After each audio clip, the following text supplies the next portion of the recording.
பர்திமேயு சுவிசேஷ ஊழியங்கள் வழங்கும் நற்செய்தி நேரம். தேவ செய்தி பாஸ்டர் ஆர். அகஸ்டின்.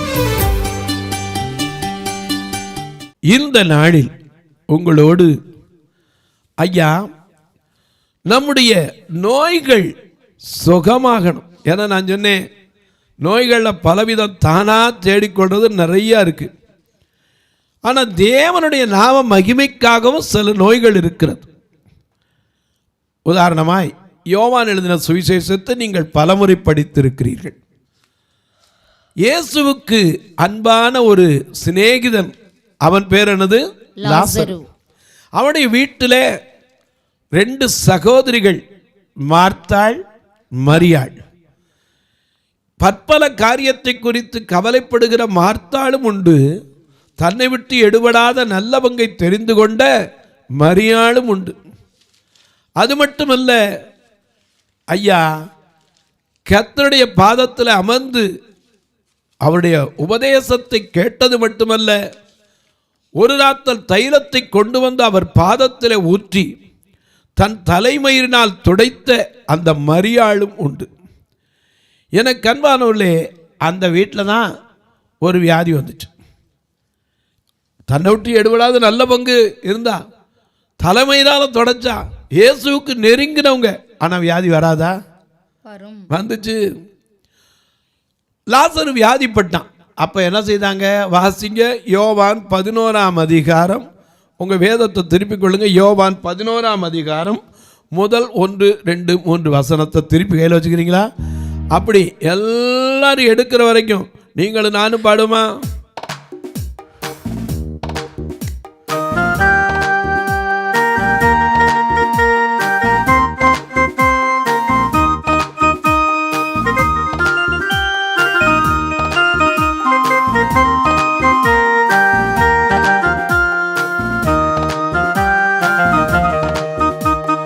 நன்றி பலி, நன்றி பலி, நல்லவரே உமக்குத்தான் அதிகாலை ஆனந்தமே, அப்பாவும் திருப்பாதமே. நன்றி பலி, நன்றி பலி, நல்லவரே உமக்குத்தான் அதிகாலை ஆனந்தமே, அப்பாவும் திருப்பாதமே.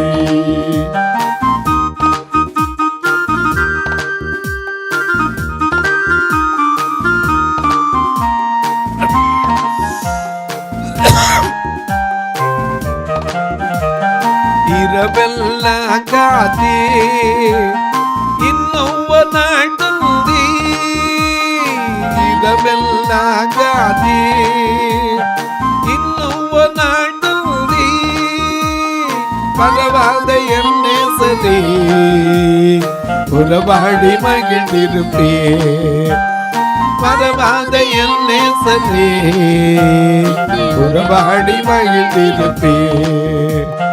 கோடி கோடி நன்றி தடி, கோடி கோடி நன்றி தடி, கோடி கோடி நன்றி தடி. நன்றி பலி, நன்றி பலி, நல்லவரே உமக்குத்தான் அதிகாலை ஆனந்தமே, அப்பாவும் திருப்பாதமே. அதிகாலை ஆனந்தமே, அப்பாவும் திருப்பாதமே.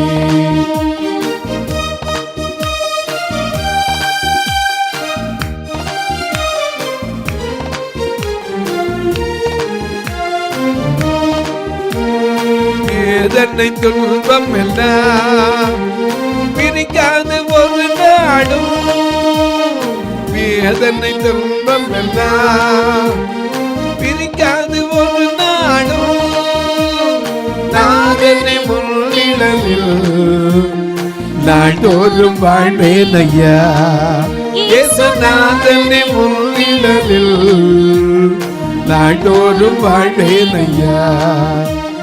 கோடி கோடி நன்றி டாடி, கோடி கோடி நன்றி டாடி, கோடி கோடி நன்றி டாடி. நன்றி பலி நன்றி பலி நல்லபடி உமக்கு தான். அதிகாலை ஆனந்தமே என் அப்பாவும் திருப்பாதமே. அதிகாலை ஆனந்தமே என் அப்பாவும் திருப்பாதமே. வாசிப்போமா? யோவான் 11ஆம் அதிகாரம் 1, 2, 3 வசனத்தை பாருங்க. மரியாளும் அவள் சகோதரியாகிய மார்த்தாளும் இருந்த பெத்தானியா கிராமத்தில் உள்ளவனாகிய லாசரு என்னும் ஒருவன் வியாதிப்பட்டிருந்தான். ஆண்டவருக்கு பக்கத்துல உட்கார்ந்து இருந்தவன் தான். ஆனா வியாதி வராதா? வந்துச்சு. கர்த்தருக்கு பரிமள தைலம் பூசி தன் தலைமயிரால் அவருடைய பாதங்களை துடைத்தவள் அந்த மரியாளே. அவளுடைய சகோதரனாகிய லாசரு வியாதியாயிருந்தான். ஏன் ரொம்ப ஆண்டவருக்கு நெருக்கம் வந்தா யோகம் வராதா? ரொம்ப ஜெபம் பண்றவங்களுக்கு நோய் வராதா? எல்லாருக்கும் வரும். ஆனா விசுவாசத்தோட சொல்லணும், உன் தேவனாகிய கர்த்தர் உன் வியாதியை என்ன செய்வார்? சகல வியாதிகளையும் என்னை விட்டு விசுவாசிக்கணும். பாருங்க, ஏன்னா இங்க பார்க்கிறோம், இந்த லாசருக்கு வியாதி வந்துருச்சு. அப்பொழுது அவனுடைய சகோதரிகள், ஆண்டவரே, நீர் சிநேகிக்கிறவன் வியாதியாயிருக்கிறான் என்று சொல்ல அவரிடத்திற்கு ஆட்களை அனுப்பினார்கள். இயேசு அதை கேட்ட பொழுது, அப்படியா, ஏன் சிநேகிதனா? உடனே வரேன். அதை விட எனக்கு என்ன வேலை? லாசருவா, அவன் வீட்டுக்கு நிறைய தடவை வந்திருக்கேன். என்னை உட்கார வச்சு மாத்தாள் சமையல் பண்ணியிருக்கா, மரியா காலுக்கிலேயே உட்கார்ந்து சாப்பிட்டு வசனம் கேட்டிருக்கா அப்படின்னு ஓடியாந்தாரா? இல்லைங்க, வேலை வர வேண்டும். எனக்கு அன்பானவர்களே, அவர் தம்முடைய வேலை வந்தால் தான் யார் போய் கேட்டாலும் சரி என்ன சொல்லுவாரு? வேலை வரணும். அல்லேலூயா. ஆனந்தமே ஜெயா ஜெயா அகமகிழ் தன்னை வரும் பாடிடுவோம். நாதரட்சக நாமம் தன்னை புகழ் பாடிப்பா மகிழ்ந்திடவே புகழ் ஆனந்தமே ஜெயா ஜெயா அகமகிழ் தன்னை வரும் பாடிடுவோம்.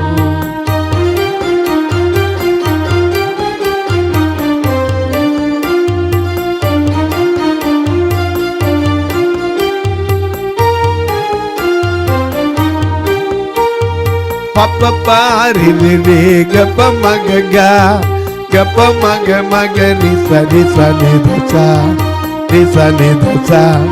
மகனி கப்பா தப்பதனி நிசனி தப்ப மகனி ஆனந்தமே ஜெயா ஜெயா அகமகிழ்ந்தனை பதம் பாடிடுவோம். பா மகனி கதா மகனி கப்பா மகனிக பாப்பா காரி சனித நீரி சனித சா ரி சனித சா சா சா ஆரி சனி ரி ரி ரி சனித த த பா மக க க க சரி க த பா ரி சனி க சா ரி சனி த ப மகனி ஆனந்தமே ஜெயா ஜெயா அகமகிழ்ந்தனை பதம் பாடிடுவோம். எனக்கு அன்பானவர்களே, அவன் சொல்லி விடுறான், உம்முடைய சிநேகிதன் உமக்கு ரொம்ப வேண்டியவன் வியாதிப்பட்டிருக்கிறான்.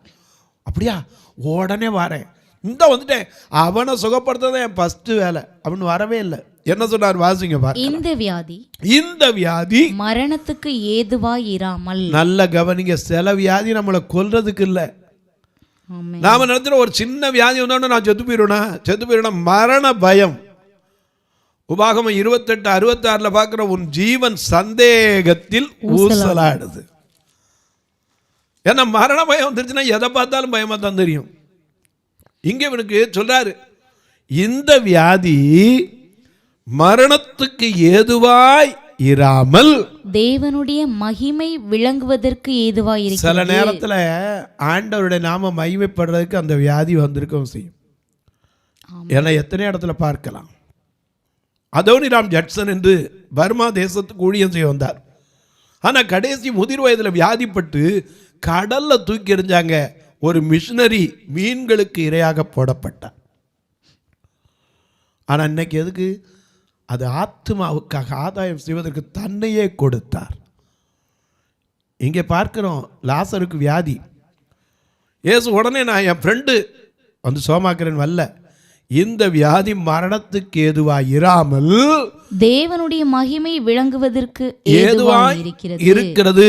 தேவனுடைய குமாரனும் அதனால் மகிமைப்படுவார் என்று என்றார். சரி, இயேசு மார்த்தாளிடத்திலும் அவளுடைய சகோதரியினிடத்திலும் லாசருவினிடத்திலும் அன்பாயிருந்தார். ஆனா உடனே வரல. சில நேரங்களில் ரொம்ப அன்பு இருக்கும், அதுக்காக நம்ம உடனே அப்படி கணக்கு போட்டக்கூடாது. அன்பு வைத்திருந்தார், ஆனா சொல்லிவிட்டோன்னு சொல்லிட்டாரு, வர்றேன்னு சொல்லல, வரமாட்டேன்னு சொல்ல. இந்த வியாதி மரணத்துக்கு எதுவா இல்லை. தேவனுடைய கிரியைகள் வெளிப்படணும், மகிமைப்படணும், அதன் மூலம் தேவனுடைய குமாரனும் மகிமைப்படணும். அதுக்காகத்தான் இந்த வியாதி வந்துச்சு. அவன் வியாதியாய் இருக்கிறதாக அவர் கேள்விப்பட்ட போது தாம் இருந்த இடத்திலே பின்னும் 2 நாள் தங்கினார். இது என்னங்க அநியாயம்? நாமளா தான் கேள்விப்பட்டு என்ன மனுஷையா இவரு, எத்தனை தடவை வீட்டுக்கு போயிருக்காரு, கொஞ்சம் கூட நன்றி இல்லாமல் இருந்துட்டாருன்னு சொல்ல முடியுமா? அவர் தான் சொல்லிட்டாரு, இந்த வியாதி எதுக்கு இல்லை, மரணத்துக்கு கிடையாது. தேவனுடைய மகிமை விளங்கணும், அவன் குமாரனும் மகிமைப்படணும். அதனாலதான் அவர் இன்னும் 2 நாள் அங்கே தங்கி இருந்துட்டார்.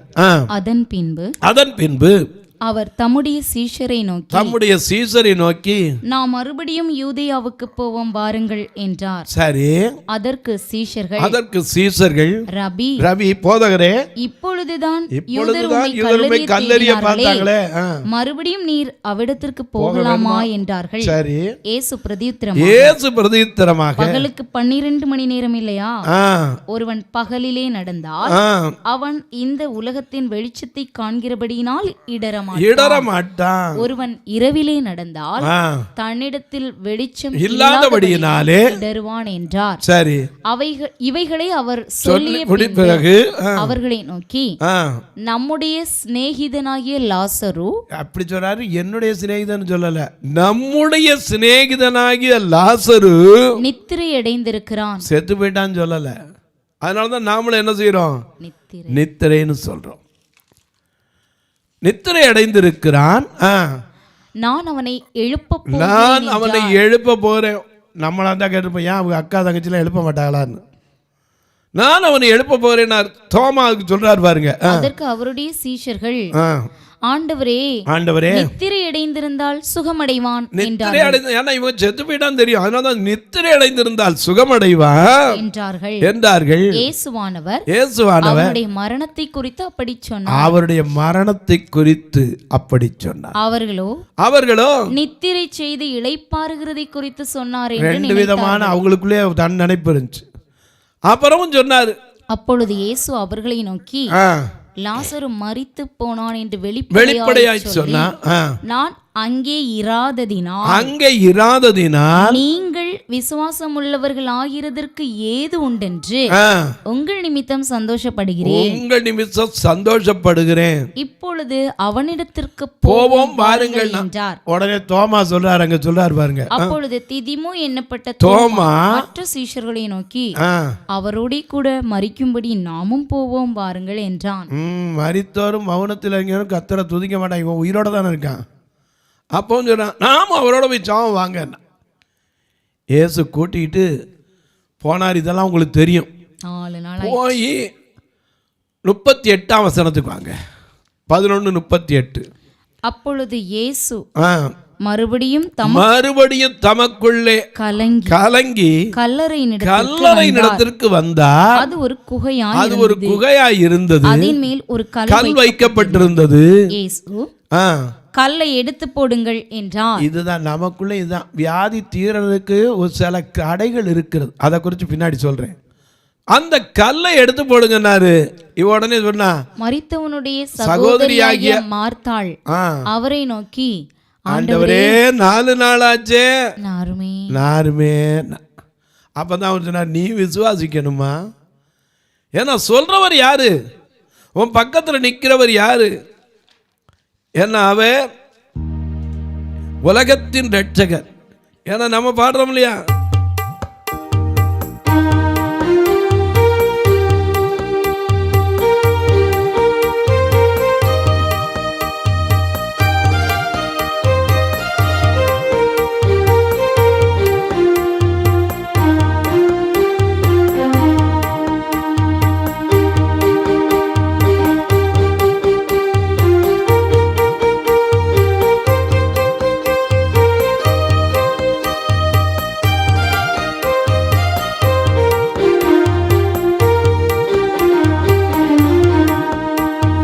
நன்றி பலி நல்லவரே உமக்குத்தா அதிகாலை ஆனந்தமே என்னப்பாவும் திருப்பாதமே அதிகாலை ஆனந்தமே என்னப்பாவும் திருப்பாதமே.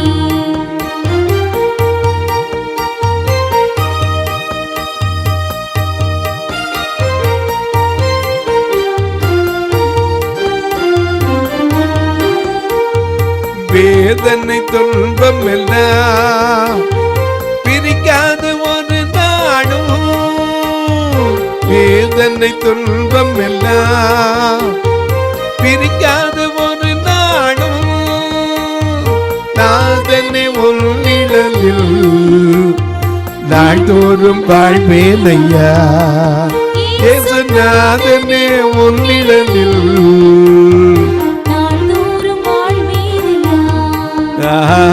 கோடி கோடி நன்றி நடி, கோடி கோடி நன்றி நடி, கோடி கோடி நன்றி நடி. நன்றி பலி நல்லவரே உமக்குத்தான் அதிகாலை ஆனந்தமே என்னப்பாவும் திருப்பாதமே அதிகாலை ஆனந்தமே என்னப்பாவும் திருப்பாதமே. நல்ல கவனிங்க. கல்லறைகிட்ட வந்து சொல்றாரு, இவதோட இப்ப 4 நாளாச்சு. வந்திருக்கிறவர் யாருன்னு அவளுக்கு தெரியும். தெரியாதவ சொன்னா பரவாயில்ல, இவளுக்கு தெரியும். அப்ப சொல்றான். உடனே அவர் பார்த்தாரு, அவளை நோக்கி, நீ விசுவாசித்தா தேவனுடைய மகிமை. இன்னைக்கு உங்களுக்கு அதைத்தான் சகல வியாதி அவர் நீக்குவார். ஆனா நீங்க விசுவாசிக்கிறீங்களா? உடனேதான் அந்த கல்லை எடுத்தாங்க. அவரு ஒரு ஜெபம் பண்ணார். என்ன ஜெபம் பண்ணார்? பிதாவே, நீர் எனக்கு செவி கொடுத்தபடியினால் உமக்கு ஸ்தோத்திரிக்கிறேன். நீர் எப்பொழுதும் எனக்கு செவி கொடுக்கிறீர் என்பதை நான் அறிந்திருக்கிறேன். ஆனாலும் சுற்றி நிற்கிற இவர்கள் விசுவாசிக்கும்படி இதை சொன்னேன்னு சொல்லிட்டு 43ஆம் வசனத்துல லாசருவே வெளியே வா என்று உரத்த சத்தமாய் கூப்பிட்டார். நல்ல கவனிங்க. 4 நாள் ஆச்சு. அவருடைய ஸ்டேட்மெண்ட் படி 4 நாளைக்கு பிறகு செத்து போனவனுக்கு புது இருதயம், புது காலு, புது ரத்தம், புது சதை. ஏன்னா ஒரு மனுஷன் செத்தா 2வது நாள் 3வது நாள்ல கூட பாடி நாரி போகும்.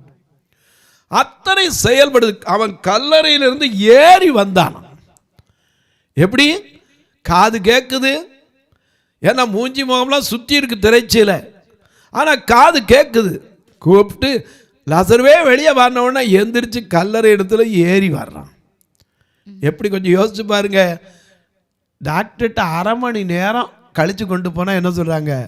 இனிமே ஒன்றும் செய்ய முடியாது, இனிமே ஒன்றாங்க, அது முடிஞ்சு போச்சுங்க, அவ்வளோதான், ஒரு பிரயோஜனம் இல்லைன்றோம்.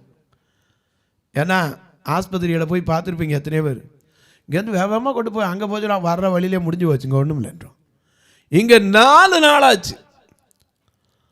ஒரு சரீரத்தில் கூட உருப்படியாக இருக்காது. எல்லாம் சொல்லப்போனால் நீர் சத்தெல்லாம் வெளியாக ஆரம்பிச்சிருக்கும். அப்படி இருந்த சரீரத்துக்கு உடனே புது இருதயம், காதுக்கு கேட்குற தன்மை, சுவாசிக்கிற தன்மை, கை செயல்படுற தன்மை, கால் செயல்படுற தன்மை. ஐயா, ஏறி வர்றதுக்கு பலன் கொடுத்தாரே, ஏன் அவரால் வியாதியை நீக்க முடியாது? அவரை 12ஆம் அதிகாரத்தில் பார்த்தீங்கன்னா இயேசுவை பார்க்க வந்த கூட்டத்தோடு அவனை பார்க்க வந்த கூட்டம் அதிகமாக இருந்துச்சு. ஏன்னா லாசர் உயிர் தெழுந்தான். ஆனால் அந்த லாசருவின் கல்லறையில் தான் பாடினார், லாசருவின் கல்லறை அண்டை பட்ட துக்கத்தை சீயோ நடி காணி விட்ட சஞ்சல கணி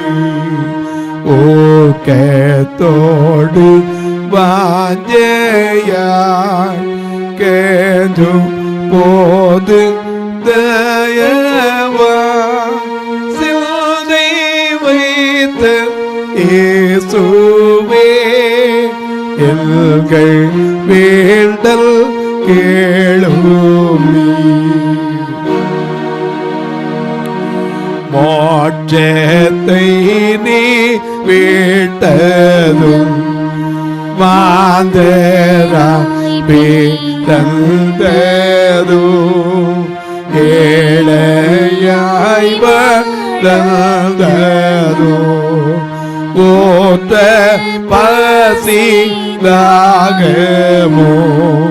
சாவை வேல்த சத்துவோ பர வேறும் அற்புதம் சிந்தை வைத்த இயேசுவே எங்கள் வேண்டல் கேளுமே. பிரேத சேமம் கல்லறை காத்த காவல் மூத்தீரை சாவை வெல்ற சத்துவோ பர மேரோ அற்புதோ நாமி நோர்க்கு ரட்சிப்பை ஏயோ அன்பில் வல்லமை சிந்தை வைத்த இயேசுவே எங்கள் வேண்டல் கேளும்.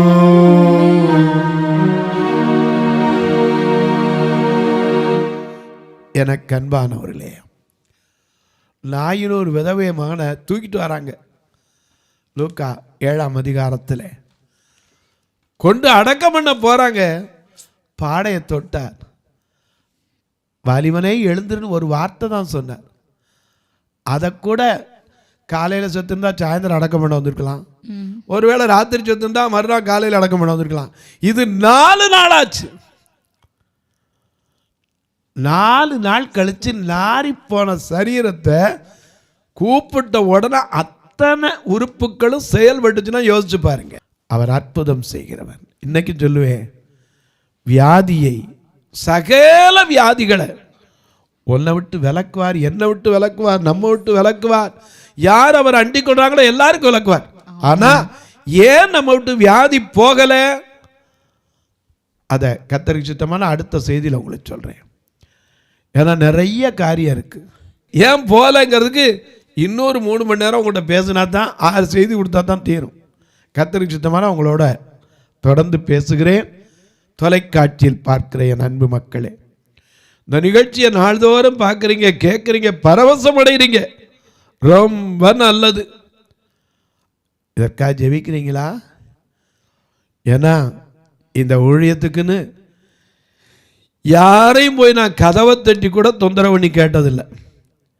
ஆண்டவர்கிட்ட நான் வரும்போது சொல்லிட்டு வந்தேன், எனக்கு கண்ணு தெரியாது, ஒரு வீட்டு முன்னாடி நின்னா கூட வாசல் எதுன்னு தெரியாது, நிற்கிற மனுஷன் கருப்பா சிகப்பா தெரியாது, அவன் போட்டிருக்கிற ஆடை நிறம் எனக்கு தெரியாது, என்னை ஊழியத்துக்கு அனுப்புறீங்களே, நான் எப்படி போவேன்? அவர் சொன்னார், என் நாமத்தை பிரஸ்தாபப்படுத்துகிற எந்த ஸ்தானத்திலும் நான் உன்னிடத்தில் வந்து உன்னை ஆசீர்வதிப்பேன்.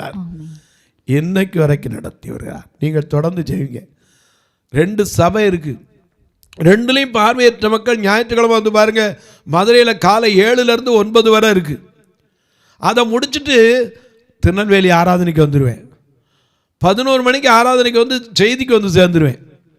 வந்து சேர்ந்து அங்கே 11லேருந்து 1 மணி வரை ஆராதனை. எனக்கு அன்பானவர்களே, இத்தனை ஓடி இத்தனை பாடு மத்தியிலும் செஞ்சாலும் இவங்களை கூட்டிகிட்டு வர்றது கூட 15 கிலோமீட்டர் தினம் வேன் பிடிச்சி தான் அனுப்பணும். அவங்கள திருப்பி கொண்டு விடணும். ஏன்னா 2 கண்ணும் தெரியாதவங்க. கண்ணு தெரிஞ்சவங்களுக்கே இன்றைக்கி நிறையா காரு பஸ்ஸை விட்டு எங்கேருந்தோ கூப்பிட்டு வந்து தபார் என்னிடத்தில் எவ்வளவு இருக்கிறார்கள்ங்கிறாங்க. 2 கண்ணு தெரியாதவங்களை கூப்பிட்டு வர தப்பு கிடையாது. அவங்கள கூப்பிட்டு வந்தால் ஒன்று ஒரு வாரத்துக்கே 4000, ஒரு மாதத்துக்கு 16,000 ரூபா. கர்த்தர் யாரை கொண்டாவது ஒவ்வொரு மாதம் சந்திக்கணும். அவங்கள ஒருத்தரையும் சாப்பிடாமல் அனுப்புறதில்லை. பிறந்த நாள், திருமண நாள் போன்ற நல்ல நாட்களிலே இதற்கென்று கர்த்தர் ஏவினா. பார்வையற்றோருக்கு நல்ல ஊன்றுகோல் கொடுக்க, அவங்க மரித்தா கூட அடக்கம் பண்ணுறதுக்கு ஃபியூனரல் ஃபண்டுக்காக. அது மட்டும் இல்லை, பார்வையற்றோருக்கு பிறந்த பிள்ளைகள் அவங்கள மாதிரியே கண்ணு இல்லாமல் இல்லை, நல்ல கண்ணோடு இருக்கிறாங்க. அந்த பிள்ளைகளுக்கு கல்விக்காக நீங்கள் உதவலாம். எப்படி உதவ?